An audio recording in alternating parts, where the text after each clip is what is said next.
O final de perguntas está de volta hoje com o deputado Harold de Oliveira. Deputado Harold, vamos trazer um pouquinho mais ainda para o nosso quintal. E a questão da presidência da Câmara, que é hoje representada por um evangélico. Eu sei que tem toda uma questão política aí, e até para falar, às vezes é meio delicado. Mas como é que nós evangélicos nos posicionamos diante de tudo isso? Qual é a sua opinião? Eu não tenho dificuldade para falar nisso. Vou dizer para vocês. Eu votei no Eduardo Cunha para presidir a Câmara dos Deputados. Acreditava que ele seria o político naquele momento, por estar no segundo maior partido político, que ele era o líder, que era o PMDB, ele seria aquele presidente que poderia proclamar a independência da Câmara dos Deputados. Porque a Câmara dos Deputados ela é encilhada pelo Poder Executivo. Né? Então eu senti isso. E realmente, se você analisar, ele foi muito feliz. Né? Ele proclamou essa independência, ele realmente começou a votar as coisas que tinham que ser votadas. Mas aí o que aconteceu? Houve um rompimento. E vieram à tona, então, essas questões que na época não se conhecia. Eu fiquei perplexo, porque eu não poderia nunca imaginar que essas questões, objeto da entrevista dada recentemente por ele, para não citar outros fatos, ele mesmo, ele deu uma entrevista entregando uma situação absolutamente contrária àquilo que nós poderíamos pensar naquele momento, que depositávamos o voto honestamente, politicamente, voluntariamente, acreditando. Estou falando como um político que tem 30 e tantos anos lá na casa, que já viveu todas as situações.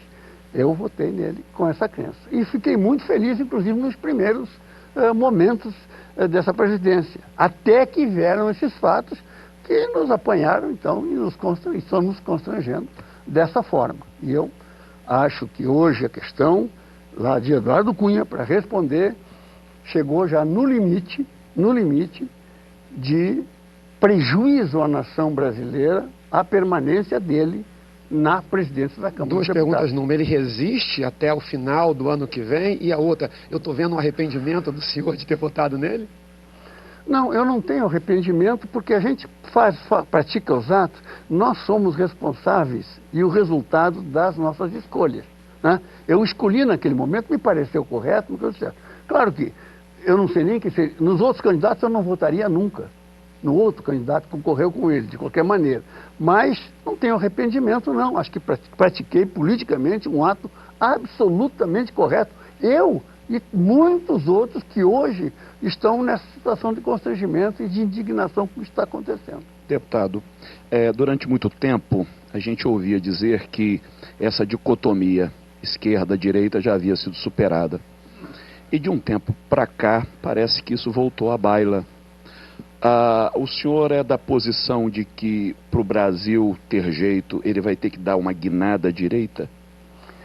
Olha, ou existiria um meio termo aí? Não, existe com certeza um meio termo. Eu hoje estou tendo uma experiência dessa, que eu quero até citar para você aqui na Secretaria de Trabalho. Eu estou trabalhando intensamente numa atividade que se chama economia solidária. O que é economia solidária? Foi um processo usado, eu recordo a história, que a gente aprendeu isso na história, pelos comunistas para substituir o capitalismo. Então faziam aquela economia solidária, sem patrão, sem capital, que a turma trabalhava, sustentava. Era uma utopia, evidentemente, como tudo que se refere ao comunismo. Mas o que acontece? Hoje, nas situações de hoje, a economia solidária, que é um discurso e um projeto e um programa de esquerda, é extremamente importante ser utilizado no país. Interessante ouvir isso do senhor, para mim, é surpreendente. Surpreendente. Não? Porque pelo seu histórico como conservador, como liberal, sim, e de repente o senhor defende uma ideia que nasceu no berço da esquerda. Quer dizer, isso exige um grau de maturidade extraordinário. Não, mas é um entendimento que não tem esquerda e direita. O que nós temos que ter é preocupação com a sociedade brasileira, este foco com as pessoas, para trazer as melhores soluções para as pessoas. E se essa solução, porventura, é ou foi instrumento de esquerda, vamos usar. Se for instrumento de direita, vamos usar. Então, o caminho não seria demonizar nem um lado, nem outro lado. Isso. Entre os discípulos de Jesus, nós tínhamos, inclusive, zelotes. Simão Zelote, quer dizer, seria o Che Guevara ali dos discípulos. E nós tínhamos um publicano, nós tínhamos Mateus, que seria o extrema-direita ali dos discípulos, e conviviam bem dentro do projeto do reino. Então, eu acredito que seja possível isso, de nós encontrarmos dos dois lados do espectro coisas positivas que possam compor um projeto de cidadania, de melhora da sociedade. Não tenha dúvida, isso é absolutamente, todos os sociólogos, os pensadores, cientistas políticos hoje sabem disso. Nós não podemos ficar amarrados a essas ideologias, porque a ideologia, ela é dogmática, não admite discussão, aí não dá. Agora, quando você sai da ideologia para o ideário, aí não tem problema. Você vai para o ideário da esquerda, tem coisas boas lá, e tem coisas boas, inclusive, que deram errado no passado, mas que hoje podem dar certo porque as condições... Hoje nós vemos um mundo totalmente diferente. Por exemplo, essa questão aqui da economia solidária. Isso no período medieval, o que era isso? Era o bem comum, as famílias lá, a plebe, ela vivia disso, ela trabalhava, dividia o excesso daqui e dava para o outro, era solidário, era economia compartilhada. O que acontece hoje com a tecnologia da comunicação e da informação? O que ela traz para nós? Ela abalou as estruturas do capitalismo clássico, ela desintermediou. Hoje, nós estamos, por exemplo, o Uber aí, né? Desintermediou, sensacional isso aí. Desintermediou, não existe. Eu estava lendo ontem, um dia isso aí, estava lendo a questão de hospedagem, aqui já tem no mundo todo, mas aqui no Brasil, um sistema Airbnb. Já usei. Já viu? Bom demais. Agora o que acontece? Aluguei o meu sofá, tira foto, aluga o sofá, e adianta o sofá e acabou. Você não precisa mais do agente, tá? Do agente. Isso na mídia, são os grandes editores vão perdendo também, porque as coisas já acontecem em outro nível. Mas o que diz? Então essa desintermediação abalou o capitalismo clássico. Por quê? Desintermediou, então hoje, a intermediação que era do mercado, o mercado é o grande intermediário. Então ele vai perdendo a sua capacidade de intermediário. Não precisa, porque se eu sou um cidadão, eu posso... Né? A propriedade, outra questão. Hoje, se você quiser uma casa, vamos dizer uma casa bem bonita, em Angra dos Reis, com mordomia, com os mordomos, 5 quartos, lancha na porta, o que você quiser, você entra num sistema desses aí, similar, no aplicativo, aluga a casa, você tem para pagar, paga. Então o sentido de propriedade está se entregando, está perdendo para o sentido de desfrutar. Então você não precisa ser o dono, você tem que desfrutar. E talvez seja um canal, viu? Um canal que a gente vai encontrar na vida para sermos felizes. Para sermos felizes, porque a gente vai encontrar mais ser dono, é ser amigo do dono, né? Deputado, me permita pegar esse gancho aqui, porque a própria questão, aí já vem o governo querendo taxar.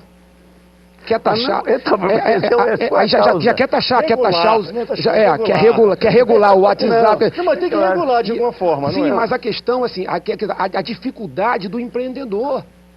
É extremamente difícil no Brasil. Pega o pequeno, não estou falando nem do grande só, estou falando do pequeno empreendedor. E aí de que maneira, vamos trazer aqui para o Rio de Janeiro, de que maneira a gente pode tentar facilitar a vida do empreendedor? É muito difícil para o empreendedor, muito. É uma burocracia enorme, é um monte de taxas. Assim, não há um incentivo ao empreendedor. Dependendo do nível verdadeiro. Mas acontece que hoje, por exemplo, falando na base da sociedade, já existem sistemas aí de microempreendedorismo, né? Os MEIs, tem financiamentos próprios, o próprio Estado aqui tem financiamento, a AG Rio faz, por exemplo, para dar um exemplo, são centenas de milhares.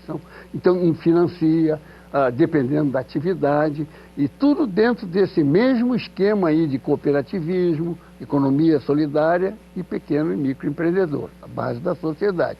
É claro que quando você vai subindo na necessidade de recursos, aí começa a ter que haver um componente de garantias, né? Então aí já é um outro esquema, mas assim mesmo se encontra financiamentos bastante subsidiados para empreendimentos, melhor, encontrava. Agora nós estamos em crise, agora está difícil, né?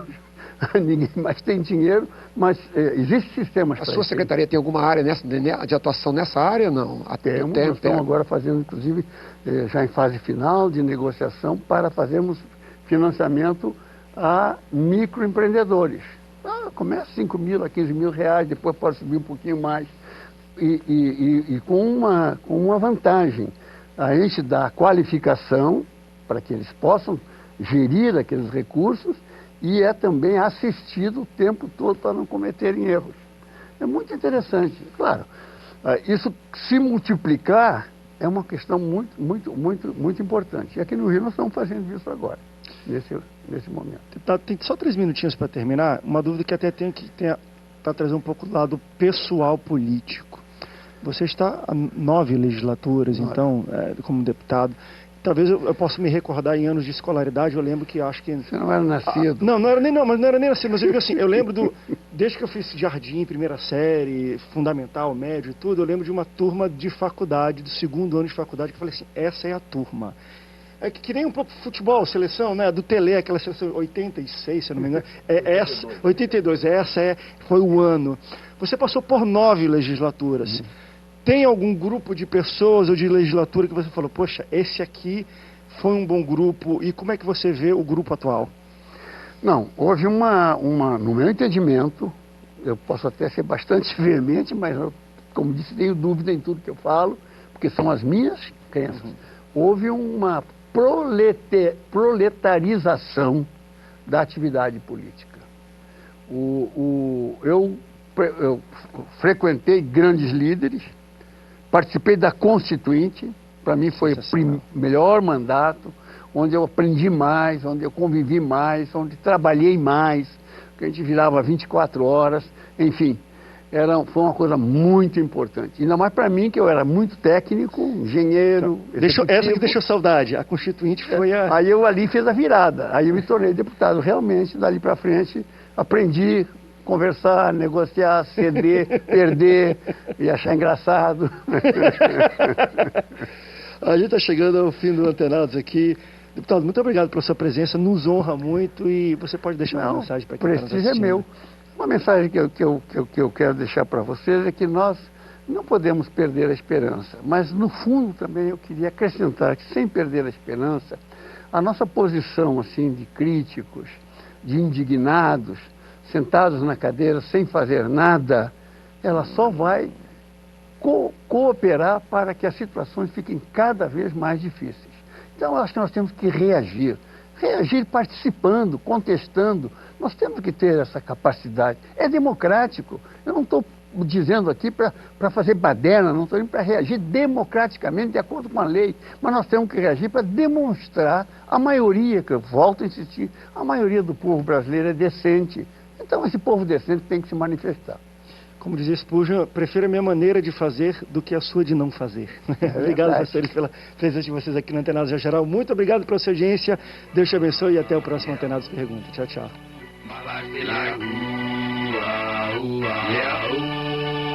Yeah.